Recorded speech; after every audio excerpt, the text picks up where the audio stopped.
بیت ادریس علیہ الصلوۃ والسلام. بیت کہتے ہیں گھر کو. ادریس اللہ کے عظیم پیغمبر ہیں کہ جن کے بارے میں اتنی زیادہ عجیب و غریب سی باتیں ہیں کہ اگر وہ ساری باتیں ہم شروع کر دیں تو شاید یہ 5 مجلسیں ختم ہو جائیں گی.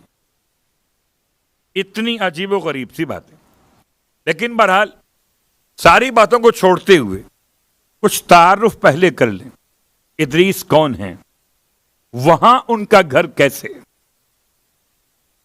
کوفے سے ادریس کا کیا تعلق ہے؟ اور یہ بات یاد رکھیں، اگر گھر کوفے میں ہے تو ادریس کون ہوئے؟ کوفی. اللہ کے تیسرے پیغمبر حضرت آدم علیہ السلام کی اولادوں میں 6 نمبر پر.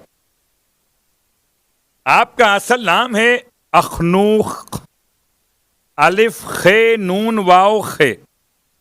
کتاب توریت کا حوالہ، یا خنوق الف کے بغیر. کتاب توریت عبرانی زبان کا حوالہ. تو اللہ کے نبی کا نام کس کی اولاد کا؟ آپ اولاد یارت کی ہیں یا مہلائیل کی ہیں؟ جناب آدم کی اولادوں میں سے حضرت آدم کے زمانے میں پیدا ہو چکے تھے. حضرت آدم کی طول عمر کی بنیاد پر علماء کہتے ہیں، علماء اہل سنت بھی کہتے ہیں کہ ادریس پیدا ہو چکے تھے، اور حضرت ادریس نے جناب آدم کا زمانہ 108 برس تک پایا.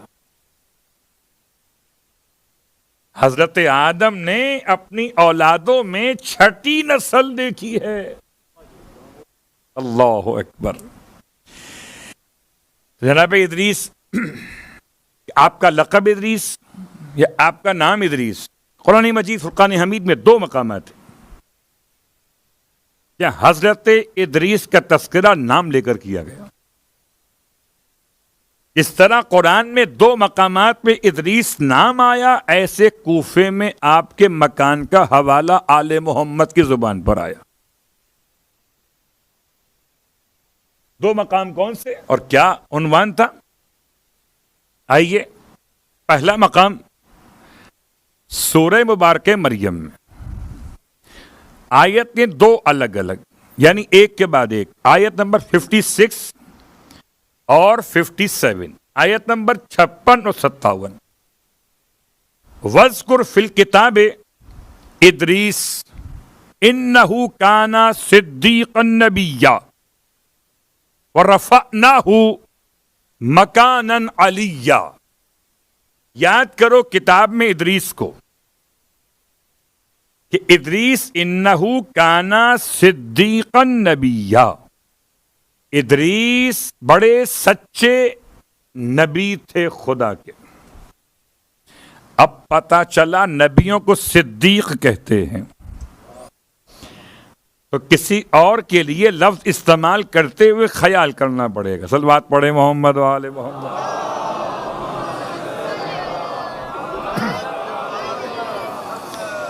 اب وہی ہو سکتا ہے جو انبیاء سے بلند ماں بادل ختم الانبیاء ہو.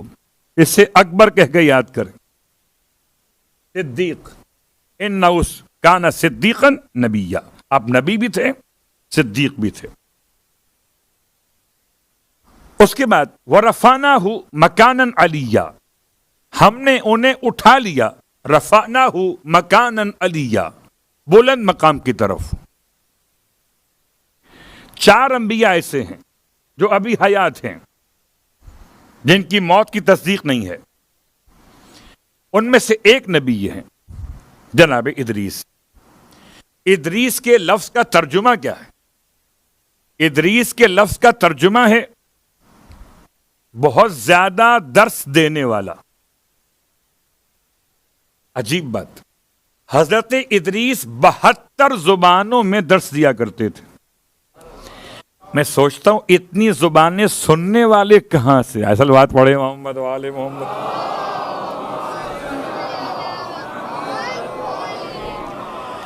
مسلمان اگر ادریس کو پہچان لیتے تو فخر ادریس مصطفیٰ سمجھ میں آ جاتے. 72 زبانوں کے عالم ہیں جناب ادریس. اور آپ کا تذکرہ دوسرا مقام قرآن مجید میں سورہ انبیاء کے اندر، اور سورہ انبیاء میں آیت کا نشان 85 ہے. خدا نے اعلان کیا وہ اسماعیل و ادریس و ذوالکفل کل من الصابرین. اسماعیل، ادریس اور ذوالکفل یہ سب کے سب انبیاء صابرین میں سے تھے.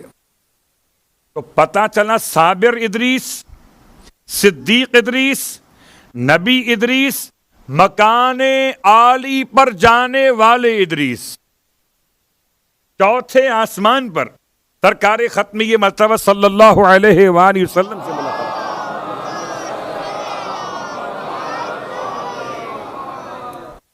حضرت ادریس کی ملاقات یا اللہ کے حبیب کی ملاقات چوتھے آسمان پر جناب ادریس سے ہوئی. ادریس کو وہاں کیسے پہنچایا گیا وہ الگ موضوع ہے. ملک الموت سے آپ کا کیا مسئلہ ہوا وہ الگ موضوع ہے. ایک فرشتہ آپ کی خدمت میں عتاب شدہ آیا اور آپ نے 3 دن ساری رات نمازیں پڑھی، 3 دن سارا دن روزہ رکھا، نہ کچھ کھایا نہ پیا نہ آرام کیا، اور اس کی مغفرت کی دعا مانگی. اور خدا نے حضرت ادریس کے اتنے سارے 3 دن کے روزے اور نمازوں کے صدقے میں فرشتے کے عتاب کو بخش دیا. میں حیران ہوں، ادریس جیسا پیغمبر 3 دن روزہ رکھے، 3 راتوں میں خدا کے سجدے کرے، تب ایک فرشتے کو بخشوائے.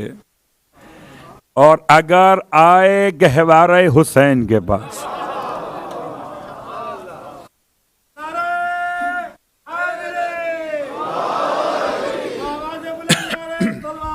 اللہم صلی علی محمد،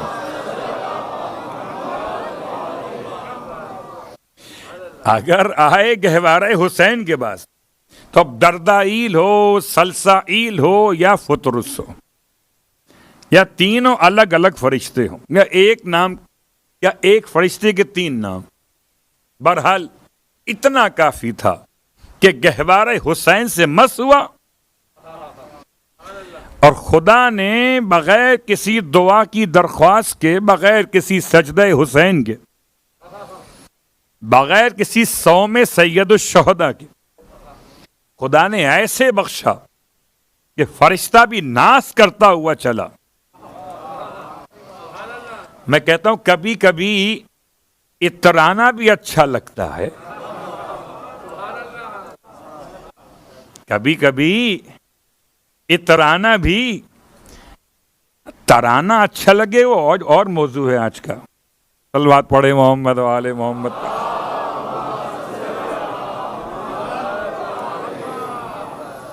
ترانا الگ ہے، اترانا الگ ہے. تو کبھی کبھی اترانا بھی اچھا لگتا ہے. اللہ اکبر. جیسے اس جملے کو سمجھنے کے لیے اشارہ کافی ہے. جیسے عمر ابن عبد ود کا سر کاٹ کر امیر کائنات چلے،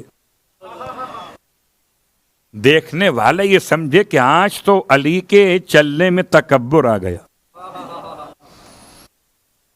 جا کے شکایت کر دی پیغمبر سے، آج تو علی متکبر ہو گئے.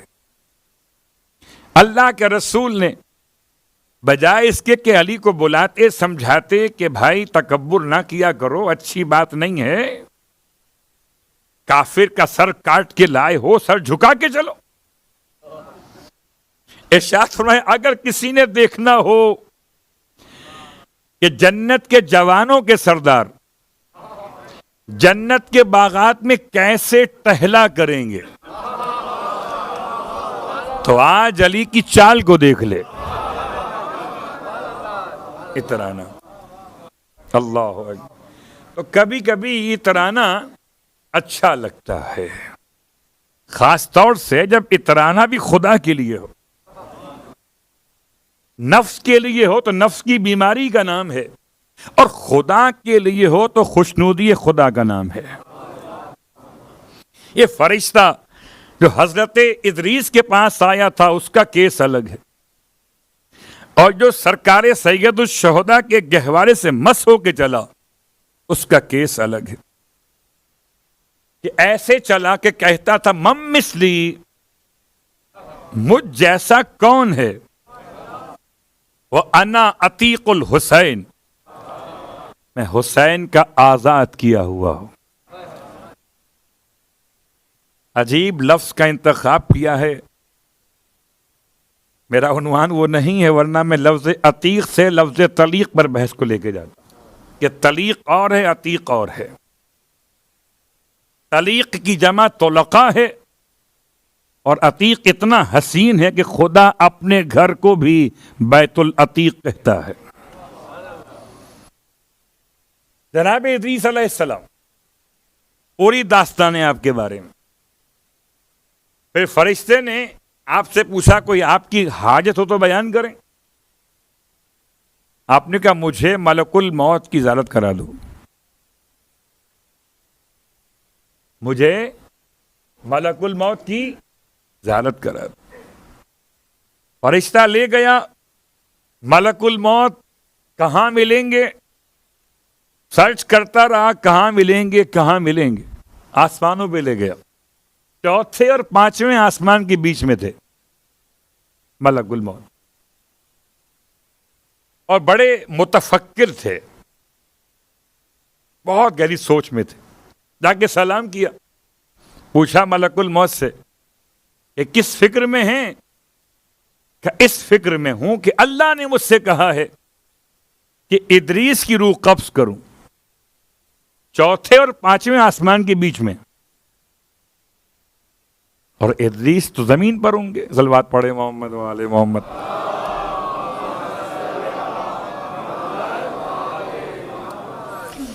یہ سارے واقعات ہیں مگر غیر مستند ہیں. یہ میں بیان کر رہا ہوں. ادریس علیہ السلام کے حالات کھل کے نہیں ملتے، لیکن ادریس علیہ السلام کے کمالات ملتے. کیا صاحب کمال پیغمبر تھے. ہمارے عقیدے کے لحاظ سے یہ حیات میں ہیں، چوتھے آسمان پر ہیں، اللہ کے نبی ہیں. ان سارے واقعات سے آپ کا تعلق ثابت نہیں روایات اہل بیت کے اندر. یہ تمام باتیں ہیں جو دیگر علماء نے قلم سے لکھ دی ہیں جناب ادریس کے بارے میں. جناب ادریس پر 70 صحیفے نازل ہوئے.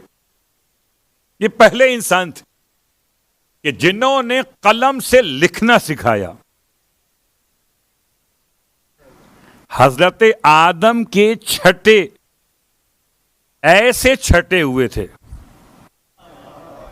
کہ ساری دنیا کو لکھنے کا سلیقہ شکل قلم میں دے گئے. قلم کی کیا اہمیت، ایک جملہ کافی ہے. ارشاد فرماتے ہیں مولا کائنات علی ابن ابی طالب علیہ الصلوۃ والسلام،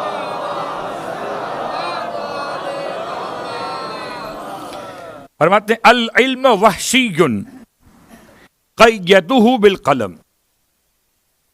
علم تو ایک وحشی ہے، یعنی کہ بھاگ جانے والا ہے، اسے قید کرو قلم کے ذریعے سے. اور جو لطف انسان کے قلم کے استعمال میں ہے وہ یقیناً کسی اور کام میں نہیں ہے. پہلا قلم بنانے والا کون ہے؟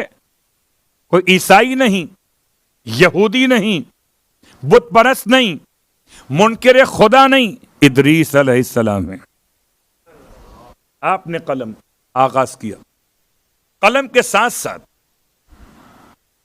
آپ کے پاس ایک اور کمال بھی. وہ کمال کیا ہے؟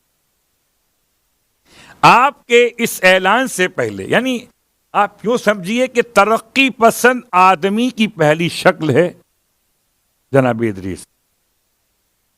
آپ سے پہلے باقی آپ کے آباء و اجداد میں سب حیوانات کی کھالیں پہنتے تھے، ان کو مار کر یا ذبح کر کے کھال اتاری اور کھال باندھ دی، پہن اوپر سے پہن دی. یہ پہلا انسان ہے جس نے انسان کو لباس کا طریقہ بتایا.